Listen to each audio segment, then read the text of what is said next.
Switching gears. Mr. Scott, do you believe homosexuality is immoral?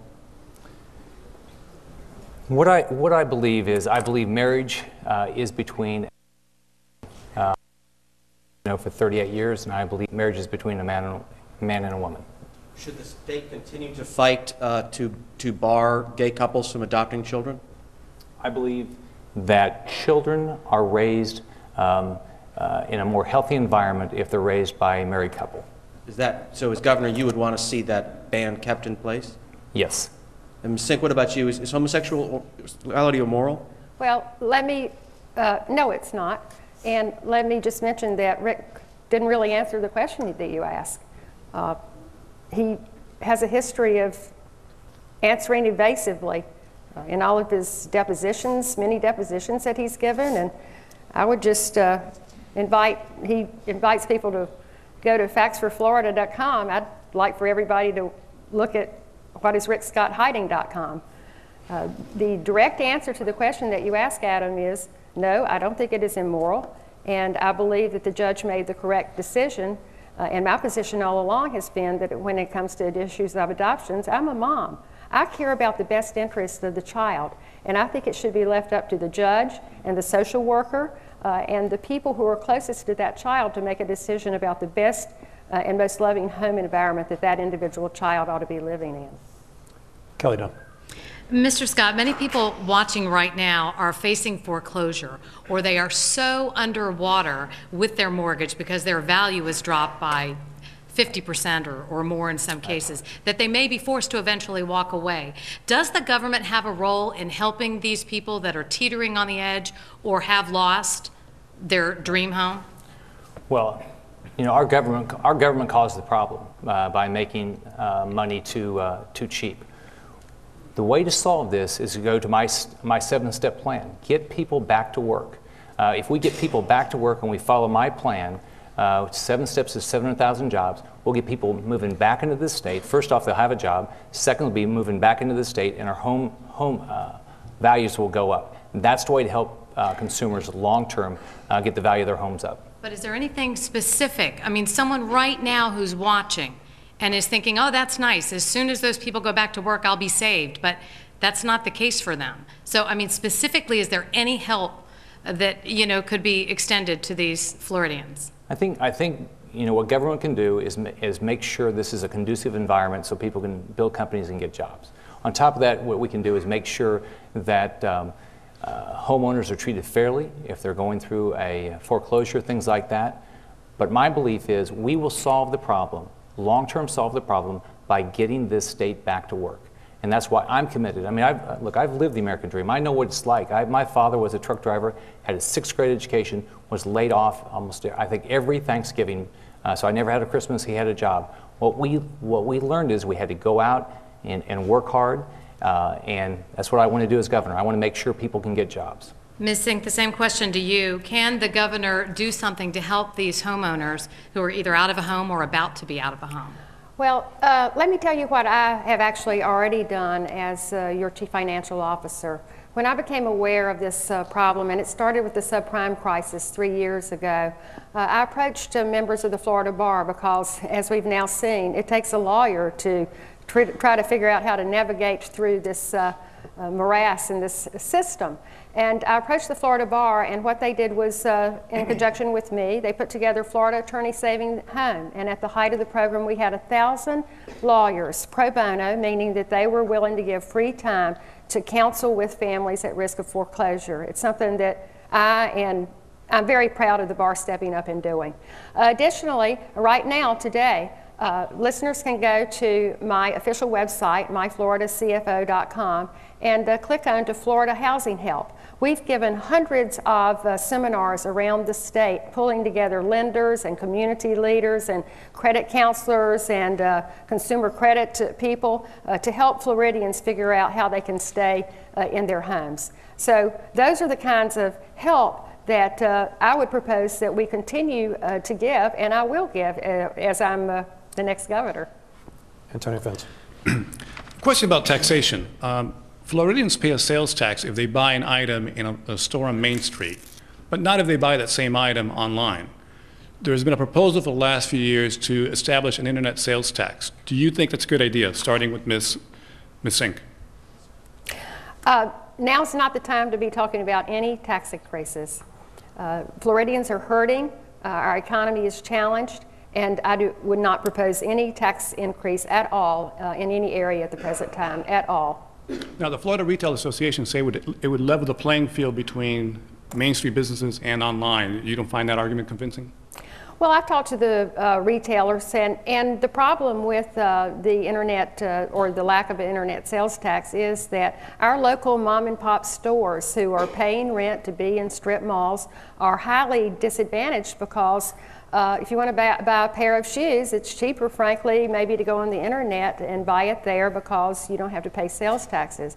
But down the road, as I work with the legislature on many of these issues of fairness, we do have to address the fairness issue because our local retailers are very disadvantaged on the sales tax issues. But I do not advocate any increase in sales taxes. Mr. Scott, same question. So I'm against any tax increases. I don't think our taxes are too high. I've proposed dropping property tax rates by 19% and phasing out the business tax. My opponent has continued not to respond to the Senate President's letter about her spending proposals that are going to cost $12.5 billion and what tax she is going to increase. Now, we see tonight that she's receptive to increasing the internet sales tax, but she's backed property tax increases, payroll tax increases, water tax rate increases, cable tax increases. So she's going to have to propose some tax increases to pay for all the things that she's proposed. No different than what President Obama's done. Same follow-up question, Mr. Scott. Same follow-up question. Please. Again, there are Florida retailers that believe that applying the internet sales tax levels the playing field. You don't find that argument convincing? I completely understand the issue, but I'm against any tax increases at all. We're taxed enough. I'm going to do everything I can to reduce taxes and get money back in the pockets of businesses and of individuals so they can get this economy going again. Any tax increase kills jobs. Your rebuttal? Yes, I do. In fact, I'm going to stand here and be Ronald. There you go again. I said earlier in this debate that you're just throwing mud out. $12 billion. I don't know where you get that number from. There's no number like that in any of my plans. And this is why we can't trust Rick Scott. He just keeps bringing back the same old mud and the same old dirt over and over again. Thank you, and I don't want the listeners at home to think that he can just throw the same statement out that I've talked about without having Scott, to respond. So my opponent is clearly an Obama liberal. She proposes all these things. Please, no applause. She proposes all these new spending ideas, has no earthly idea what they're going to cost, but she's not responsible for what those costs are. She doesn't know what they are, and she's not responsible for what the taxes are going to be. No different than what President Obama, we know that all of his spending, all of his proposals are going to cost us a lot of money. It's killing jobs across the country. And unfortunately, we are going to have to leave it there. Before the debate ends, each candidate has an opportunity to share final thoughts. Ms. Sink won the toss to present closing statements first, so I will turn it over to her now. You have 1 minute and 30 seconds. Well, thank you very much for giving me this opportunity to participate in this very important debate. And again, thanks to all the sponsors and the friends who are in the audience tonight. I came to Florida 26 years ago to follow my own dreams, just like many Floridians have come to our wonderful state. I wanted to make a good living and raise a family, and I've been very blessed and fortunate that I've been able to realize those dreams. But we know that our state has enormous economic challenges right now. And the reason I'm running for governor is because I want to bring my values to the governor's office. I'm just still that girl who grew up on a family farm. And the values I learned there were that the most important thing in life, Alex, is your character and your integrity and being honest. And it's important to be accountable and responsible for your own actions. And when your neighbors need help, you have to go and offer a helping hand to your neighbors. So all I want for Florida is to bring those values into the governor's office, and that's how I will lead our state. as your next governor. All I want is a stronger economy. I want a more accountable government. And I don't want to be anybody's governor but yours. So tonight, if you believe in a stronger economy and more jobs, I'm inviting you to come with me. If you believe in local control of schools, not Tallahassee politicians and bureaucrats, come with me. If you think character and integrity are really important in the person who is our next governor, then I will ask you to trust your vote to me before November the 2nd. Thank you so much. Mr. Scott. Sure. I'd like to thank Leadership Florida, the Florida Press Association, and Nova Southeastern for hosting this event, and all of you for taking the time to watch. On November 2nd, you have a clear choice.